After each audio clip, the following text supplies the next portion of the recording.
Minister for Natural Resources and Labor, Dr. Ketchick Pickering, has announced that efforts to pursue agricultural development in Anegada will include investments in the farming of small ruminants. The minister says Anegada will be the main site for this project.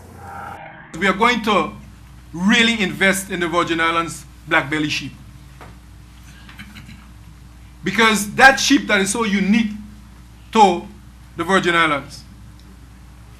I've discovered from my experts in the field that only New Zealand has a sheep like it, because the sheep produces a litter twice a year. Most sheep only have lambs once a year. But that particular sheep that we have in the BVI, their DNA is different. They actually produce a litter twice a year. So with relatively affordable water, because of our solar energies, alternative energy, we're going to have water to produce enough feed on Anegada to take care of those sheep. And we can produce sheep in large quantities, enough that we have meat. But we have our complex, we have our fishing complex, so we will add on to that, we will have storage facilities for the meat. Dr. Pickering says cash crop production will help meet the demands of establishments in the tourism sector.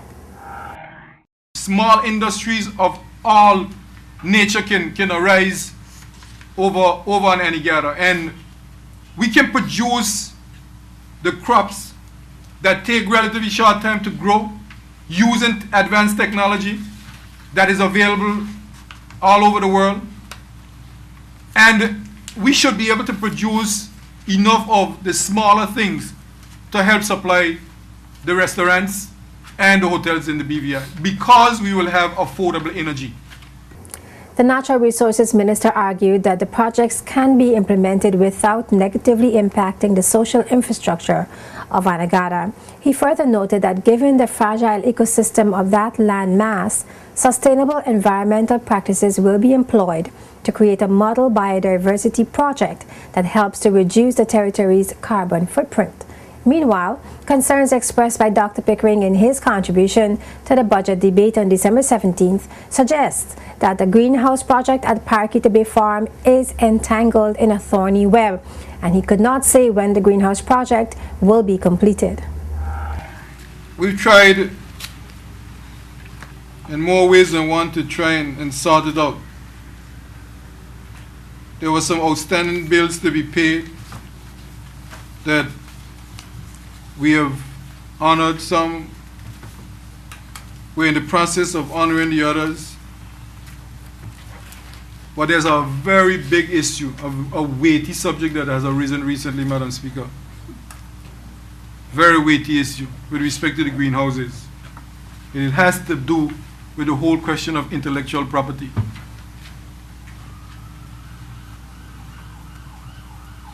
A very thorny issue, Madam Speaker. How am I going to be paid for my design work, my design and engineering concepts? How am I going to be paid for my economic analysis that was to move it forward? And so, you know, the person who accosted me and said that I promised to do an audit, I'm only thinking about figures. But you know, auditing intellectual property, when he finds an answer, let him bring it for me. And so it is almost impossible at this stage, Madam Speaker, to give any time frame for the practical implementation of the use of the greenhouses. It is my commitment as the minister responsible for the subject, and the government's commitment, that the greenhouse project will be completed. But this issue of intellectual property is a very weighty subject that my honorable colleague on my left and his associates will have to sort out. And it may not be sorted out next week, and it may not be sorted out shortly. The previous VIP government signed a $4,700,000 loan with Deutsche Bank in October 2009 for the financing of the greenhouse project. 3 at Paraquita Bay and 3 in Virgin Gorda. Construction of the greenhouses at Paraquita Bay began in December 2009 and was expected to be completed and fully operational by the end of 2010.